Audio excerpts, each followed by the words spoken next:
चित्रलेखाचे monologue या चॅनलमध्ये पुन्हा एकदा आपल्या सर्वांचं मनपूर्वक स्वागत. दोन चित्रलेखाचे यांच्याशी गप्पा मारणार आहोत.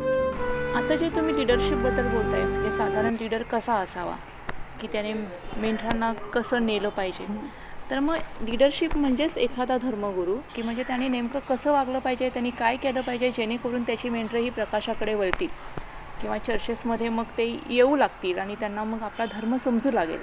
तर असं काय त्याने करावं? जॉन केल्विन जे रिफॉर्मेशनमध्ये मार्टिन ल्यूथरचे साथीदार होते, त्यांनी हे सांगितलं आहे की जर धर्मगुरूकडे मेंढरांना आकर्षित करणारी वाणी नसेल तरी त्याचा उपयोग नाही, आणि या मेंढरांच्या बरोबरीने जे मेंढरांच्या वेशात असणारे लांडगे येत आहेत त्यांनाही धमकावून दूर करण्याची ताकद नसेल तर ती लिडरशिप काहीच कामाची नाही. अशा व्यक्तींनी लिडरशिपमध्ये येऊ नये, लिडरशिप करू नये. आपल्याकडे तर साधारण 4-4.5 वर्षाचं ट्रेनिंग आहे, प्रशिक्षण, आणि कॅथोलिक चर्चमध्ये याच्यापेक्षा जास्त वर्षांचं आहे. तर हे का आहे, म्हणजे तुम्ही जेव्हा सेमिनरी किंवा थिओलॉजिकल कॉलेजमधून ट्रेंड होऊन सर्टिफिकेट घेऊन बाहेर पडता, याचा अर्थ तुमच्यात पूर्णपणे परिवर्तन घडवून आणलेलं आहे, किंवा मुळात तुमच्यामध्ये ज्या काही गिफ्ट्स असतील लिडरशिपच्या त्या आणखी छान रीतीने त्याला सुबक बनवलेलं आहे आणि बाहेर आता तुम्ही टिकाल या दृष्टीतून पाठवलेलं आहे. मग यामध्ये तुम्हाला ह्या दोन्ही वाणींचा वापर करता आला पाहिजे. लांडग्यांना पळवून लावणारी वाणी आणि आपल्या मेंढरांना आकर्षित करणारी वाणी. आजच्या जेव्हा लिडरशिपकडे आपण बघतो तेव्हा तसं काहीच दिसत नाही. म्हणजे मंडळांमधील जर सभासदांना उपदेश चालू असताना झोप येणार असेल किंवा काय झालं उपदेश याच्याशी काही घेणं देणं नसेल, फक्त आता रूढी परंपरा आहे म्हणून बसा, उठा म्हटलं की उठा, बसा म्हटलं की बसा, करा म्हणतं म्हणजे करा, म्हणजे बुद्धी गहाण ठेवूनच सगळं ते करणार असतील तर मला वाटतं चर्चचा पर्पजच फेल आहे. कारण मुळातच चर्च ही विचारवंतांची एक इन्स्टिट्यूट आहे जी जगामध्ये मिठासारखं कार्य करते. कारण तुम्ही पृथ्वीवरील मीठ आहात असं येशू म्हणाला, आणि असे मिठाचे गुणधर्म असणारे हे लोक इथे एकत्र येतात आणि मग ते समाजामध्ये हे मिठाची चव पसरवतात. पण तुम्ही जर सगळे सारखे सारखे एकत्र चर्चमध्ये येता आणि तुमचं जे मिठाचे गुणधर्म आहेत आणि बुद्धी जागृत ठेवून तुम्ही समाजाला जागृत करण्यासाठी लिडरशिप करणारे आहात, असं घडणार नसेल तर तुमच्या लिडरचा याच्यात दोष आहे. आणि तुमचा लीडर जर तसा ट्रेंड होऊन बाहेर पडला नसेल, ना चर्च इतिहास माहिती आहे, ना डॉक्ट्रिन्स माहिती आहेत, ना प्रशिक्षण चालू असताना काय गरजेचं आहे हे माहीत आहे, मग ते कशी काय लिडरशिप देणार? ते जसं सांगितलं जाईल म्हणजे सांगकामी फक्त असणार, पगार मिळाला बाद झालं एवढंच ते बघणारे असणार आहेत, की असे लीडर आम्हाला उपयोगी नाहीत. म्हणून तुम्ही त्यांना अशा रीतीने सर्टिफिकेट देऊन पास करून पाठवू नका. मग हे जर दुकान मांडण्याचं काम असेल की आम्ही त्यांना स्पॉन्सरशिप देतो, त्यांची 4 वर्ष BTH किंवा BD, आता BDचाच हे जास्त आहे, करवून घेतो, कसेही तुम्ही त्यांना पास होऊ द्या आणि ते पास होऊन आले की ते मंडळांमध्ये येतील, मंडळांमध्ये ते शोषण करतील, तिथून शोषण करून जे काही त्यांना त्याच्यातून आर्थिक लाभ होतील त्यामध्ये बिशपला आम्ही वाटेकरी करून घेऊ किंवा त्यांच्यापर्यंत ते लाभ पोचवणारे होऊ, ही जी पद्धत सुरू झालेली आहे असं वाटायला लागलं आहे आता प्रकर्षाने. तर मग कुठेतरी आम्ही पुन्हा जुन्या परंपरांमध्ये चाललो आहे ज्या घातक होत्या, ज्याच्या विरोधात येशूने आवाज उठवला होता. आणि हेच ज्यांना पसंत आहे त्यांनी मग चर्चमध्ये राहावं, ज्यांना हे पसंत नाही त्यांनी वेगळे पर्याय मला वाटतं शोधणं गरजेचं आहे. म्हणजे याच्यात दोन्ही गोष्टी आहेत की टाळी जशी एका हाताने वाजत नाही. धर्मगुरू चुकले हे जर कळत असेल तर ज्यांना हे जाणवतं त्यांनी खरंच आधी आपण हे आपल्या स्वार्थासाठी बोलत नाही ना हे पण पाहिलं पाहिजे. हा धर्मगुरू चुकला, मग काय, मग माझ्या घरातलं कोणीतरी तिथे जावा म्हणून जर हे होत असेल तर तेही बरोबर नाही. पण समाजाचं ह्याच्यातून नुकसान होतं आहे हा जर प्रामाणिक हेतू असेल तर मग अशा लोकांनी एकत्र येण्याची गरज आहे आणि त्याला दुसरा पर्याय देण्याची गरज आहे जो सहज शक्य आहे. कारण हे जे आराधना संहिता पुस्तक आहे त्याच्यामध्ये जर तुम्ही वाचाल तर बाप्तिस्मा, इमर्जन्सीमध्ये बाप्तिस्मा कुठल्याही चर्चचा बाप्तिस्मा झालेला सभासद करू शकतो हे त्याच्यात लिहिलेलं आहे. तसंच प्रोटेस्टंट चर्चमध्ये हा जो फ्युनरल किंवा अंत्यविधी आपण करतो तो सुद्धा कुठलाही ख्रिश्चन सभासद करू शकतो. मग त्याच्यासाठी धर्मगुरूच तिथे अपेक्षित आहे असं मुळीच नाही. मग हे जर जन्म आणि मृत्यू किंवा तुम्ही जे बाप्तिस्मा वगैरे गोष्टींचा एवढा अवडंबर केलेला आहे ते सुद्धा जर एखादा सर्वसामान्य सभासद करू शकणार असेल तर मग धर्मगुरूला एवढं महत्त्व का राहतं? कायद्यात तर आम्हाला कोर्ट मॅरेज करू देतच की. मग जर लग्नाचं सर्टिफिकेट आम्हाला कायद्याच्या दृष्टीतून कोर्टाकडून मिळणार असेल, सरकार ते देत आहे, तर मग आमचं चर्च वाचून अडतंय कुठं हे चर्चने तपासून पाहिलं पाहिजे. म्हणजे तिथे जाऊन जर आमचा बौद्धिक, आध्यात्मिक, सामाजिक विकास होणार नसेल, फक्त शोषण होतं आहे असं जर घडणार असेल, विरंगुळं आहे. बहुतेक ठिकाणी आजकाल चर्चेस म्हणजे इव्हेंट मॅनेजमेंटचे ठिकाणं झाल्यासारखं झालेलं आहे. सेलिब्रेशन्स तिथे खूप छान घडत आहेत, पण आध्यात्मिक, वैचारिक वाढ होताना फारशी काही दिसतच नाही आहे. तर मग चर्चचा उद्देश फेल झालेला आहे आणि यासाठी चर्चमधून बाहेर पडून दुसरे पर्याय मंडळांनी शोधणं हे गरजेचं आहे.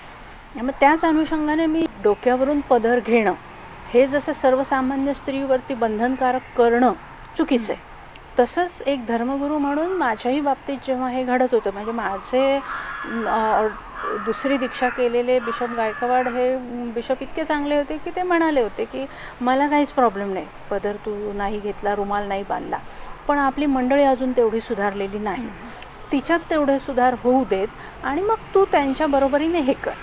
मग तो सुधारण्याचा जो काळ आहे, यांना मी प्रशिक्षित करण्यासाठी जो आवश्यक काळ आहे, म्हणजे 3.5 वर्षामध्ये येशूने हे बदल घडवून आणले होते. मग मला जर तुम्ही सलगपणे 3.5 वर्ष सेवाच करू देणार नसाल तर हा बदल कसा घडेल? बरं, जरी चर्चमधून मी ही सेवा केली नाही तरीसुद्धा एक समाजसेविका म्हणून जेव्हा मी हे बोलते आणि तरी तुम्ही हे मुद्दे विचारात घेणार नसाल किंवा त्याच्यावरती तुम्ही दडपण आणून हे बदल करू इच्छिणाऱ्या स्त्रियांना धमकावणार असाल तर हे बदल कसे शक्य आहेत?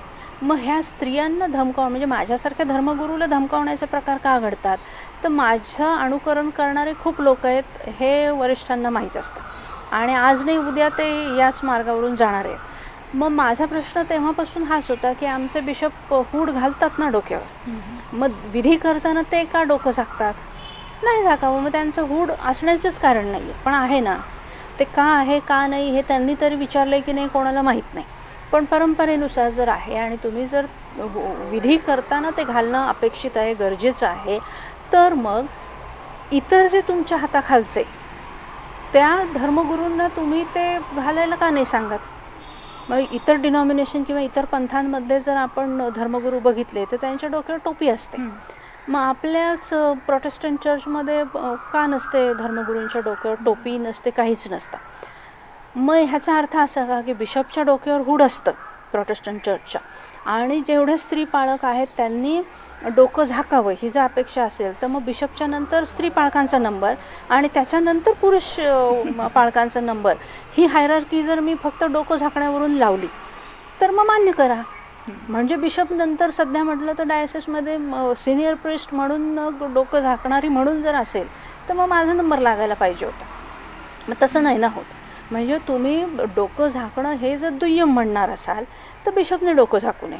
मग बिशप तर माझ्याहीपेक्षा दुय्यम म्हटले पाहिजेत, पुरुष असून ते डोकं झाकत आहेत. आणि डोकं झाकणं हीच जर प्रथा असेल तर पुरुषांना पण तुम्ही डोकं झाकायला मग सांगितलं पाहिजे. तर हे जे सूक्ष्म सूक्ष्म बदल आहेत जे नकळतपणे संस्कार म्हणून वापरले जातात त्याच्यातून घोटाळे होत राहतात की लोक याच्यातून कन्फ्युजनमध्ये गोंधळात पडतात. काय खरं काय खोटं, असं का नाही याची उत्तरच त्यांना स्पष्टपणे मिळालेली नसतात आणि कोण बाबा नादी लागणार, कोण हे शोधत बसणार, कशाला याच्यासाठी वेळ घालवायचा, काय फरक पडतो, केलं काय नाही केलं काय, म्हणतात करा ना, मग करून टाका आणि व्हा मोकळे. अशी ही जी मानसिकता का आलेली आहे तर लोक कंटाळले. तर हे कंटाळणं कुठेतरी जर लिडरशिपने लगेच लक्षात नाही घेतलं तर त्याचं विद्रोहात रूपांतर होईल आणि जे काही आहे नाही ते सगळंच संपुष्टात येईल. म्हणून मी ही वॉर्निंग बेल सतत देत आलेली आहे की सावध व्हा. आता तुम्ही म्हणताय की धर्मगुरू जर नसेल म्हणजे योग्य नसेल किंवा त्याला जर मेंढरांना व्यवस्थित चालवता येत नसेल तर मेंढरांनी आपापले मार्ग शोधावेत. तर मग आता बऱ्याचदा असं होतं आहे की लोक CNI सोडून वेगवेगळ्या पंथांकडे जाताना आता दिसत आहेत. म्हणजे आता गेल्या काही वर्षांमध्ये वेगवेगळे छोटे चर्चेस अस्तित्वात आलेली आहेत. म्हणजे ज्याच्याशी CNAशीचा काही संबंध नसतो, डायोसिसचा तर नाहीच नाही, CNA नाही म्हणजे त्याचाही नाही, किंवा इतर कुठल्याही कोणत्याही गोष्टींशी त्यांचा काही संबंध नसतो, पण त्यांचं आपलं चर्च चालू असतं. त्यांनी त्यांच्या नवीन फिलॉसॉफीज किंवा नवीन त्यांच्या काही कन्सेप्ट्स मांडलेले आहेत, लोकांना पटतात आणि लोक तिथे जातात.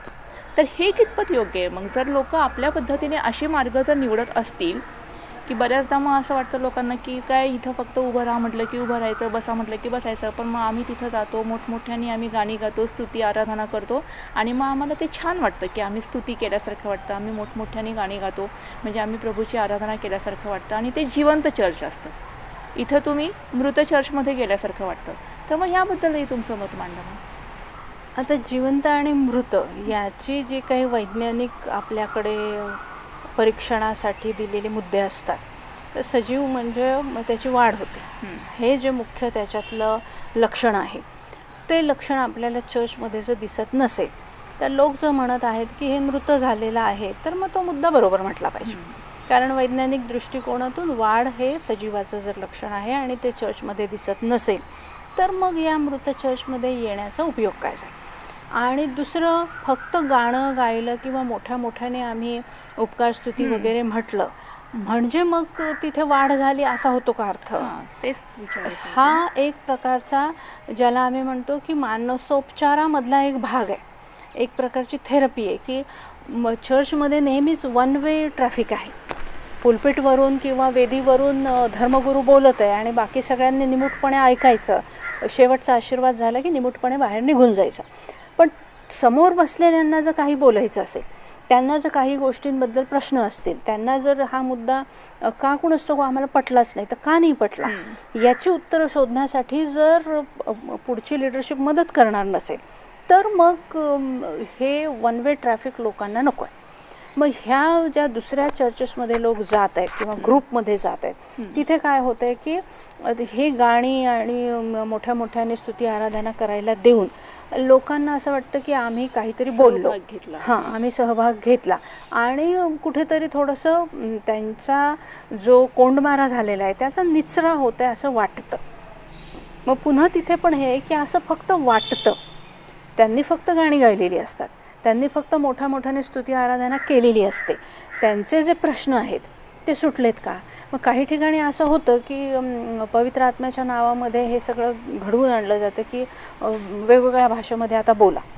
आपण जर नीटपणे जाणण्याचा प्रयत्न करून घेतला तर कोणते लोक हे बोलतात की जे खूप फ्रस्ट्रेशनमध्ये गेलेले, ज्यांचं खूप कोंडमारा घरामध्ये होतं आहे किंवा ज्यांच्या काही प्रश्नांची, मग ते रोजच्या रोटीचे प्रश्न असोत किंवा अजून कुठलेही प्रश्न असोत, पण त्यांना त्याची उत्तरच सापडत नाही आहे.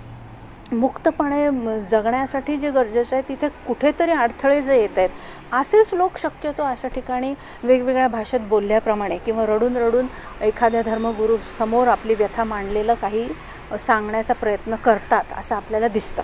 म्हणजे काय, तर त्यांना मुक्त व्हायचं आहे, मोकळं व्हायचं आहे, माझ्या मनात काहीतरी जे सल आहे ते कोणाला तरी बोलून दाखवायचं आहे.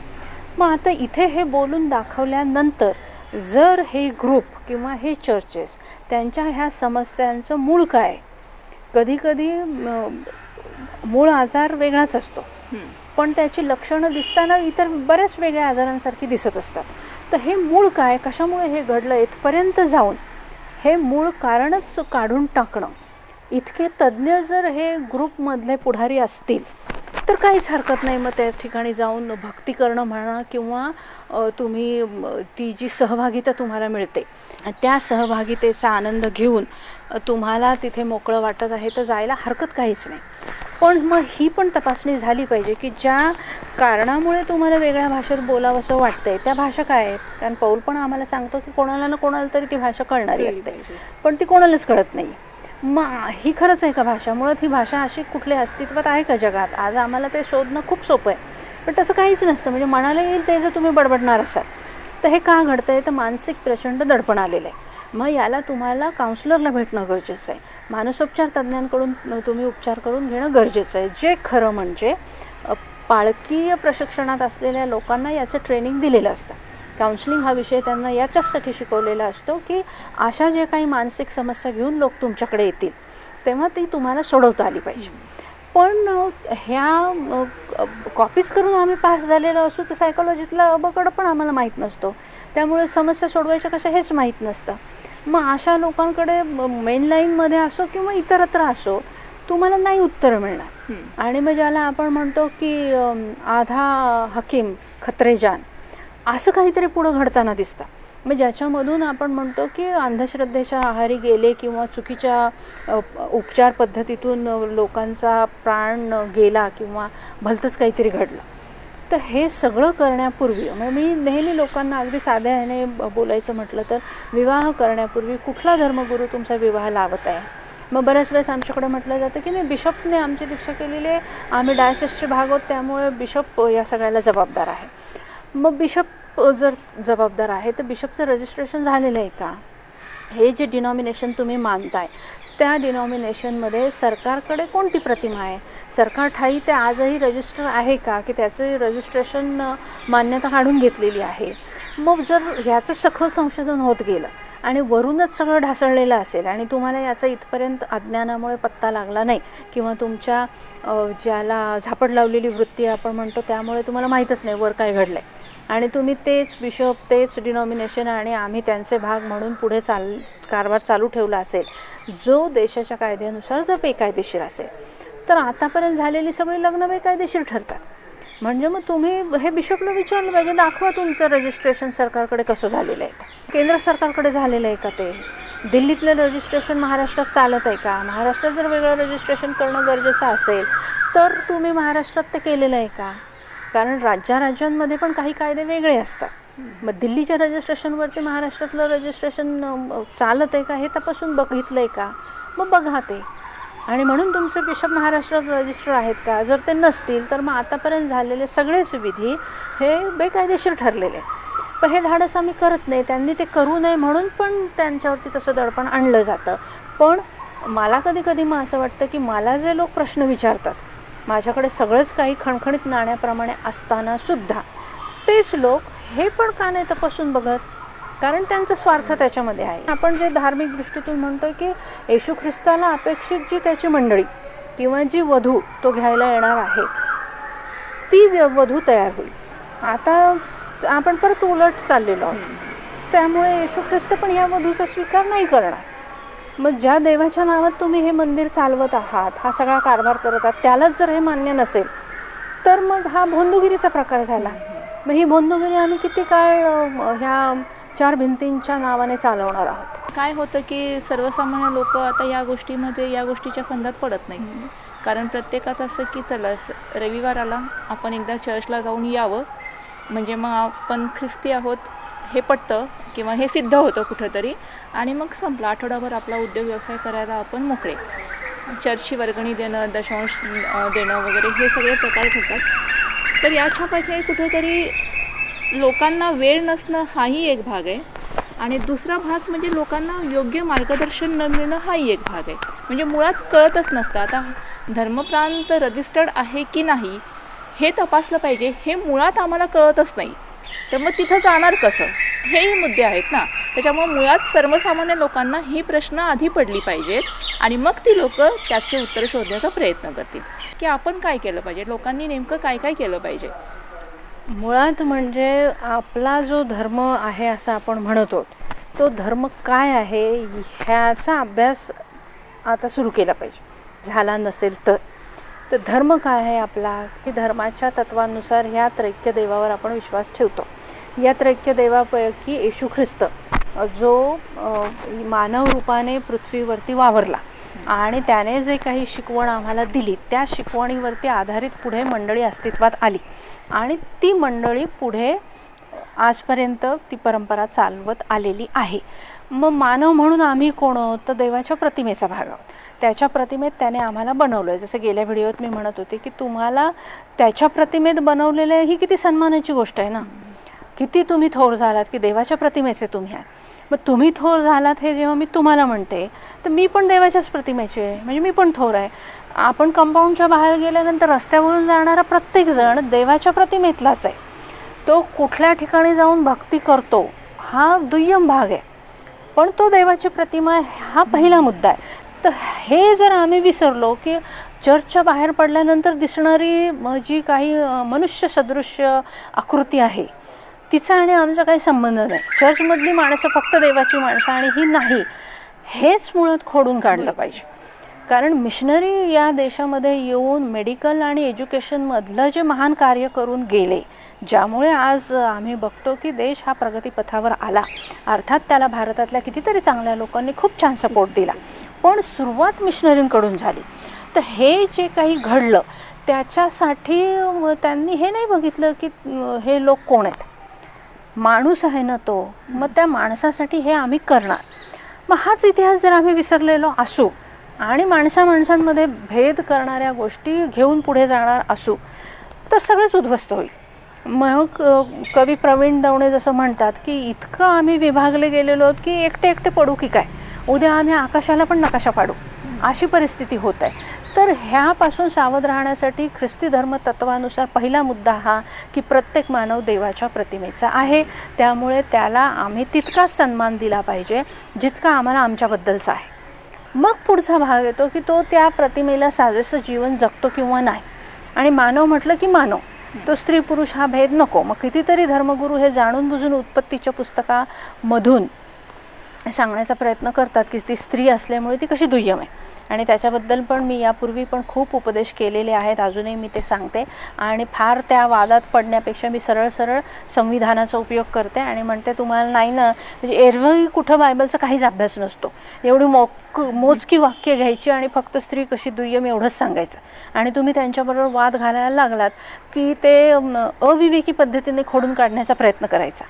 तर हे जे चालू आहे त्याला आता मी कंटाळले आणि मग मी म्हणते धर्म काहीही सांगत असू दे, मी आधी भारतीय स्त्री आहे आणि संविधान मला हा समानतेचा दर्जा देतो, तुम्ही दिला नाहीत तर मी त्याच्यासाठी कायदेशीररित्या चॅलेंज करू शकते. तर हे खूप सोपं आहे. त्यामुळे संविधान जर आम्हाला हा समानतेचा दर्जा देतो तर आम्ही हा भेद करणं अजिबात बरोबर नाही.